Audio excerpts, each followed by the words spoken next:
Recently, I have a request of doing the top 10 cheapest fight game bosses. So I'm going to be attempting to do it all in one video.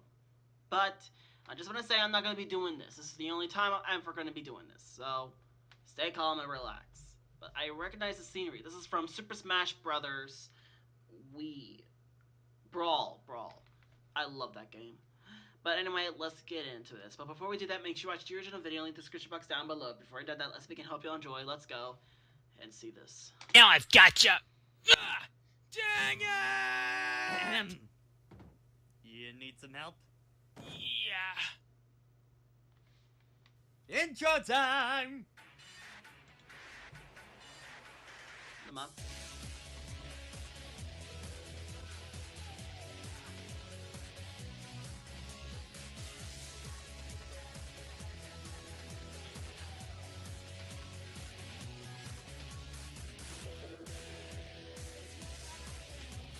Hi.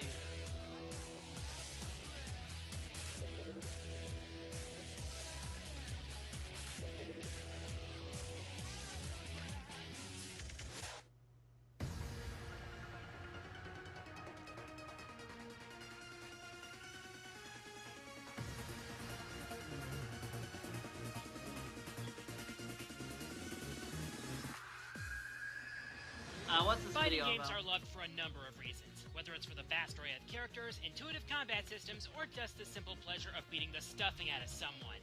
But if there's one thing we almost never like about fighting games, it's bosses. More often than not, they have little to no personality. And are so freaking cheap! Whether it's for overpowered moves, ridiculous AI, or something else entirely, What? bosses in fighting games are usually designed to suck the quarters out of desperate gamers. Even console-only fighters aren't immune to this annoying trope. So today we're gonna vent out our frustration by ripping into those we feel are the worst offenders of this aspect. Now keep in mind, we're only covering bosses that at least one of us have faced. For example, neither of us has played Dissidia Duodecim Final Fantasy, so Feral Chaos won't be on here. But trust us, we've got a lot to say, and it will not be pretty. And with all that said, Let's it's get game started! time. We can't even agree on a line. Whatever. I love that they had the comedy in this. This is so cute. Oh, I remember him. That boss fight is kind of cheap. I will admit, it is cheap. One of the best parts of the game Okami was fighting the final boss, Yami. This battle was amazing, putting your skills to the test with it being a complete symbol of the dark side of humanity's nature. You know? But in Tatsunoko vs. Capcom, they cheapened this guy twice over. For one, Really? they insulted this guy by making him little more than the staple multi-phase boss fight we expect in a versus game. And second is the way he fights. For one thing, some of his moves can just be a pain to dodge because the hitboxes for those moves are so huge! This means you'll either be double jumping a lot or blocking a lot. In the latter case, this means you're going to be taking quite a bit of chip damage. This is especially troublesome in his second and third phases, in which he has a hyper which is a grab and is extremely difficult to dodge. In phase 2, he'll grab you with his tentacles and shock you, and no, this has nothing to do with hentai. Oh my In word. phase 3, well, that one pretty much speaks for itself. Also, your level 3 hyper combos are basically useless in this fight because Yami can't be grabbed. And the fact that level 3 hypers are cinematic sequences, that means you're stuck using level 1 hypers. But the worst part is that he has a move that drains your hyper gauge. Every last bit of it. Not even getting to hear Rising Sun in the final part is worth all this pain. And while it's true that all of Yami's moves are taken right out of Okami, it's no excuse because they just don't translate well to a fighting game. Capcom, you should be ashamed for desecrating one of the greatest final bosses in history. That makes sense. Who's number 9? When most people talk about cheap bosses in the Tekken series, they usually have their vitriol-laden fingers pointed squarely at Azazel from Tekken 6. However, neither of us has actually played Tekken 6. Which is okay because Jinpachi from Tekken 5 was already a big enough pain as it was. Seriously, imprisoning this guy underneath the temple is probably the biggest mistake that his son Heihachi ever made. As a force Wow. being behind the 5th King of Iron Fist tournament, he's an absolute beast. For one thing, he has some extremely fast reaction speed, and his moves have high priority, meaning he will most likely stop your attack cold and deal a ton of damage to you. Not only that, but several of his moves are unblockable, meaning dodging is your only option if you don't want to get pounded. That alone is bad enough. But one of those unblockable attacks is a fireball. A freaking fireball! Yes, I know fireballs are commonplace in fighting games, but not in Tekken! Not only that, but if you're close enough, he can fire 2 of these or more at a time. Yay! And it gets Wow. worse. He has a move that can stun you and leave you wide open, a move that can drain your health, and if he manages to launch you, he can juggle you with not 1, not 2, but 3 lightning-fast uppercuts. How is that fair? Oh wait, it isn't. Yeah, Jinbayashi is playing out OP, but what do you expect from the demon-possessed founder of the Mishima Zaibatsu? Seriously, this entire family is just messed up. Well, it is a boss fight after all. They can't. The final boss fight. You don't expect them to be that easy, but not that strong either. Jeez. One thing that seemed to mark this generation of consoles is the significant rise of indie games. The growing popularity of these services like Steam have caused a lot of great indie games to become noticed. Skullgirls is probably one of the best examples of the growth of indie games, featuring some freaky characters, an attractive Art Deco presentation, and the Skullgirl Marie is one of the cheapest bosses ever made. Yeah, she's not that hard on the easier settings, but by the time you get to Nightmare difficulty, she becomes almost impossible. There are 3 phases in this fight, and they just keep getting more and more cheap as the fight goes on. In the first phase, her attacks include throwing a constant array of skulls to annoy you and stop you from getting close, summoning skeletons to grapple you, unleashing a skeletal battering ram, and calling forth an exploding skeleton if you're too far away. When she transforms, which, by the way, can hurt you if you're too close, Marie will start calling a shadow that can attack you from any direction, a charging skeletal knight, and raising a gangster from the dead to push you back with friggin' gunfire. Oh, but we haven't even talked about the worst part of this fight. Yeah. The final phase. Here, she'll just start spamming all of her attacks non-stop, which can all cause an incredible amount of damage because they're all coming at once. It's especially painful in story mode because you have to go through all 3 phases with one character. And just remember, this is basically what happens to a woman who makes a wish on the Skull Heart. That thing is basically just like Soul Edge, except more MacGuffin. So ladies, just stop chasing this thing, otherwise you'll end up like her. Seriously, Quarter Guy, what is up with these people and searching for weapons and artifacts that just make them cursed by the end of it? The lure of power, wee dude. The lure of power. Jeez. Everyone was looking for power and ended up dead? All I prove to you is that the devil does not have Yeah, allies. But that's Quarter me. Guy. What? Azuma. Damn it!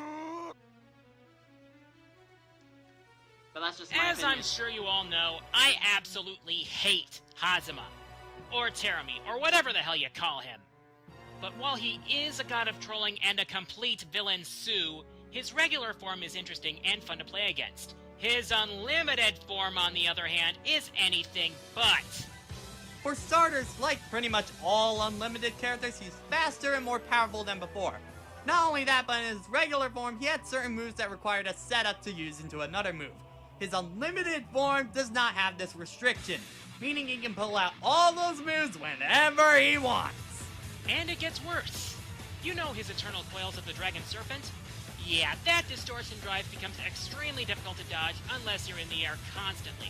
Few things feel worse than Wow. getting reeled in and torn to shreds by this troll, all while enduring his razor-sharp tongue. Oh, and sometimes, just to troll you even further, he'll combo into his astral heat and end the match on the spot. And we haven't even gone to that freaking shield of his. Seriously, if you're too close to him, that shield will just drain your health and heal him. So it's basically a constant soul eater. And the only way he's gonna drop that shield is for you to either combo him or knock him down. Sure, if you attack him from long range, it won't be effective, but his Ouroboros can basically bring you right back to him for even more punishment. Not only that, but Unlimited Hazama has something that we usually only see in racing games. Yeah? Everyone say it with me. Rubber Band AI. The moment you get a big lead on him, he'll start exploiting the smallest opening and start hammering you big time. Geez, it's bad enough in Mario Kart, but in a fighting game? Are you serious?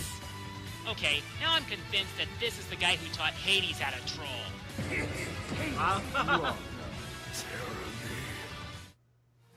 That is true.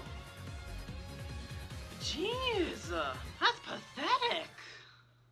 A lot of people keep saying Seth is ridiculously cheap from Street Fighter 4.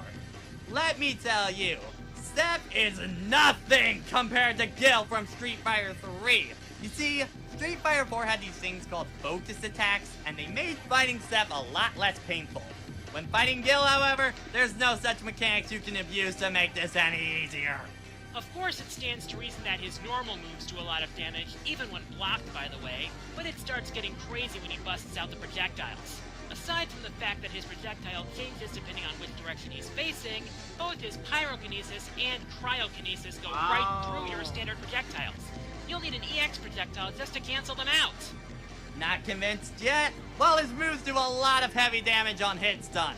He can string together juggles to no end. Still not convinced? In Street Fighter 3, every character has a selection of 3 super arts, but you can only use 1 per match. However, Gil is able to use all 3. The first, Meteor Storm, pummels you with a rain of both pyro and cryokinesis attacks, which can cause a lot of damage even when blocked, unless you have Daigo level proficiency with parrying. The second one, Seraphinic Wing, is even worse. It covers the whole screen, can deal damage up to 1/3 of your health bar when blocked. And to make things worse, it can't be parried. At all. If he pulls this move off, you will be taking damage from it. But the worst part about Gil is that just when you think you've beaten him... Oh my word. He can revive himself? Wait, what did I do? What did I do? Hey man, what you doing? Working on some big projects. No. I'm actually pretty busy. Enough. Well, stop that. Enough. Okay, let's just get to number 2. Let's just go straight to number 2 and let's see what is going on. I already seen the first part, let's get to the second one. Number 5, and which one's this? Geese Howard is widely recognized as pretty much the premier villain in SNK fighting lore, and What? a lot of that infamy can be traced back to his original appearance as the final boss in SNK's first ever fighting game, Fatal Fury. What ticks gamers off about this fight is that Geese has an extremely high priority with all of his moves, meaning he can counter basically everything you're able to throw at him. Also, these moves, well, it's a fighting game boss, so yeah, they're gonna do a lot of damage. Not only that, Exactly. but he abuses the 2 fighting planes in the arena, which you couldn't even use at will until Fatal Fury 2 more than a year later. He can jump between the background and foreground whenever he wants while you can't, giving him a big mobility advantage. On top of that, his Repoken, or let's say his Reproken, if you want to call it that, can Okay. do as much as 1/3 of your health bar if you're not blocking. And even if you're blocking, it still does a crap ton of damage. In other words, this move is pretty much a lure for you to jump over it. Which, by the way, is a big mistake. Why? To put it simply, his counter grab. Holy freaking crap, his counter grab. He can grab you out of almost anything and slam you into the ground for massive damage. Basically, he'll be tossing Reprokins at you so that you'll jump over them only to reunite your face with a canvas. Did we mention that Geese is also the only opponent in the game with a special continue screen? Believe us when we say this. You'll be seeing your character get knocked out of that window more times than that one guy in the boardroom that keeps giving the good ideas. This, my friends, was the beginning of what we call SNK Boss Syndrome. A disease that would infect many, many bosses to come. Jeez, that's pathetic. How did they let that slide? Even though fighting game bosses are cheap, you expect them to operate by the game's rules. Night Terror, on the other hand, says screw the rules with all of Namco's money, tears them to shreds, and throws them clear out the ring. Now I know I put Abyss higher on my hated characters list, but that was only because you fought him more. Night Terror is easily the harder boss. Why is that, you ask? Well, for one thing, he's faster, more powerful, and has greater range than any other character in all of Soul Calibur 3. Lasers. Also, he can fly into the air, taking him out of range of most attacks and allowing him to use special moves from the air that do an insane amount of damage. Unblockable lasers. On top of that, his guard impact is always a just impact, meaning he can leave you stunned long enough to punish you even more. Frickin' lasers! We get it, wee dude, he fires friggin' lasers from the sky. But the worst part is that you can't ring him out. He can ring you out, sure, but when you try to knock him out of the ring, oh no, he just flies back into the ring like nothing's wrong. Cut off Night his Terror, movement. this is not Smash Brothers. Know Exactly. your place. And that's not even counting how hard it is to fight him. Like I mentioned before, in Tales of Souls, you have to go on a certain path without losing once, which is easier said than done when you consider how hard this mode is. Sure, you can unlock the fight with him in Soul Arena, but you have to do it the hard way first. When it comes down to it, it's not worth fighting this Resident Evil throwaway. Especially since, as we dude said before, after all that effort, you just get the exact same damn ending. Night Terror, why don't you join Abyss and blow up, please?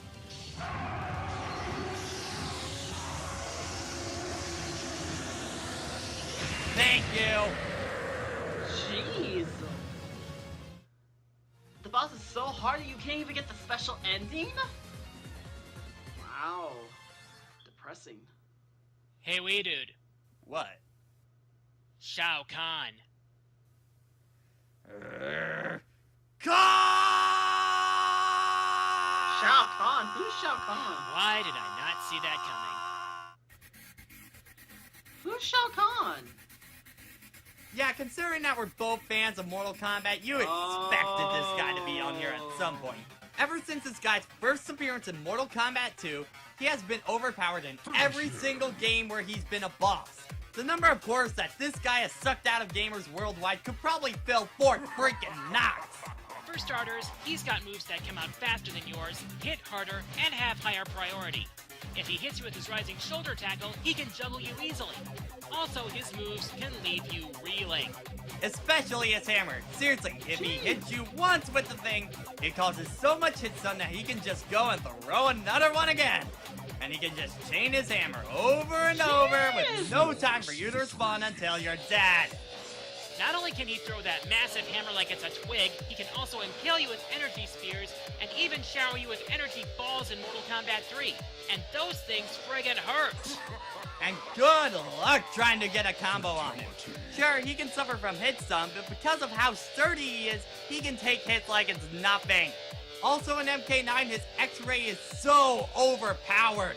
It's capable of taking 2/3 of your health bar away. The only thing that saves him from being in the top 2 is that whole taunt in the fight. Oh! Shao Kahn, it's official. You suck! Oh. But who's number 2? I didn't even recognize Shao Kahn. I never If you were to played ask Attack me on which Titan. series as a whole I thought had the cheapest bosses, it would definitely be the King of Fighters. I'm King of dead Fighters. serious. I could make a list of the top 10 cheapest KOF bosses. Every single boss in this series is a token magnet. Why, you might ask? Let's start with Rugal. Aside from being one of the most used bosses in the series, his projectiles come out so freaking fast. His Genocide Cutter can knock you right out of the air, and his grabs leave you on the mat in seconds. There's a good reason why Quarter Guy hates this boss so much. Then there's Gainitz from KOF 96, who can summon tornadoes anywhere, and his tornado grab does a huge amount of damage. KOF 97 brought Orochi, who has a screen-filling super that can easily cripple you, if not KO you in one shot. The Net Saga wasn't kind either, with Krillin Zed in 99 bringing his counter grab, fast projectiles, and a super move that will leave you crying. Ignis from 2002 also has these traits, but he can also cancel his moves and infinite you like it's his freaking job. Then there was Mukai in KOF 2003, who has a move that can petrify you, Dark Ash in KOF 13, who chains together projectiles like it's nobody's business, and don't get me started on Magaki from KOF 11. This guy is pretty much bullet hell on legs. So So yeah, we're not putting one boss on here. We're putting every single one on here. Wow. Okay, how many jokes have you stolen from me now? Anyway, now you can make the argument that it's I didn't even meant to be this notice. hard because, you know, it's 3 against 1. But even I with kinda 3 used characters, to I do can the almost bullet guarantee you'll be blade making use of thing. that continuous Ho service ho, at least of once. course. But even though these bosses are unbearably cheap, number 1 takes cheap to a whole new level. But before we get to that, let's recap. Number 10, Yami. Number 9, Jinpachi. Number 8, Marie. Number 7, Unlimited Hazuma. Number 6, Gil. Number 5, Geese Howard. Yeah. Number 4, Night Terror. Number 3, Shao Kahn. And number 2, every boss in the King of Fighters series. And number 1. What's number 1? I can't do this. I just can't. What do you mean you can't? I'm sorry, wee dude. It's too painful. I'm already having flashbacks. Come on, we've made it this far. We can't stop now. Alright. Even before we made this a collab, number 1 wasn't even a question in my mind. It's a boss that condenses everything we hate about bosses in fighting games. Overpowered moves, insane AI, and relentless attacks, and increases these traits to levels beyond human comprehension. Fair enough. And you know what the really sad thing is? Very few people know this boss even exists. What? Prepare yourselves for the terror that is about to unfold before you. Very few people know about this boss? Who are you? Huh? Oh my god. Paracelsia from Arcana Heart 3 is nothing short What? of a nightmare given digital form and unleashed upon gamers everywhere. I could simply tell from just watching people fight her that this lady was overpowered beyond belief. Well, she is a Paracelsia leader. is not balanced. She's not even unbalanced. She's anti-balanced, meaning she is so goddamn cheap, you'll be throwing your controller against the wall faster than you can say fan service. Her first offense is her inhuman ability to string combos together. Those crystals that float around her can be used as projectiles as she chains them together like it's her natural talent. And even when you're being pummeled by her in one combo, she's already preparing a whole nother wallop of them for the next one. But wait, it gets worse. She also abuses her teleporting, making her hard to reach and therefore hard to attack. Not only that, but her AI is borderline supernatural. A lot of the previous bosses react almost the instant that you put in a command, but Paris can pretty much predict your inputs and absolutely ravage your health bar with one of her many, many combos. And it gets worse!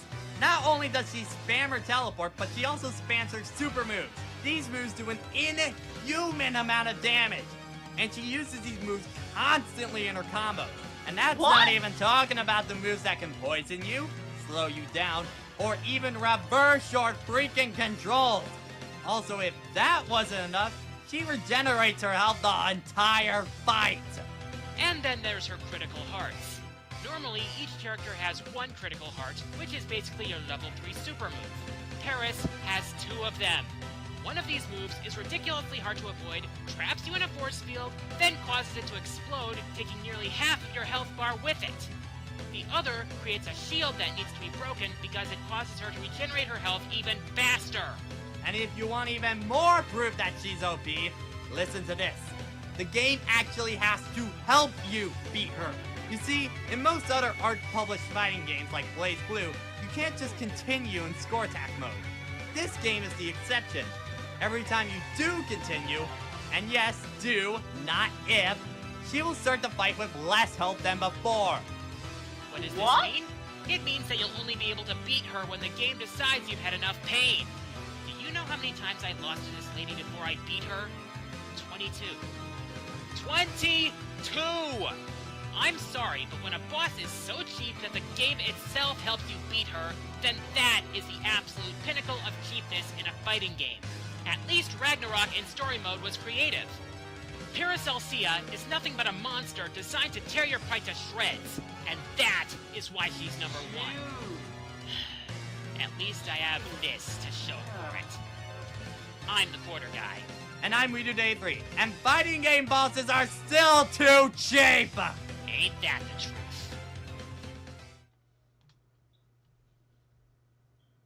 Jeremy, Ragnar, time to die! No. But wow, that was... Wow.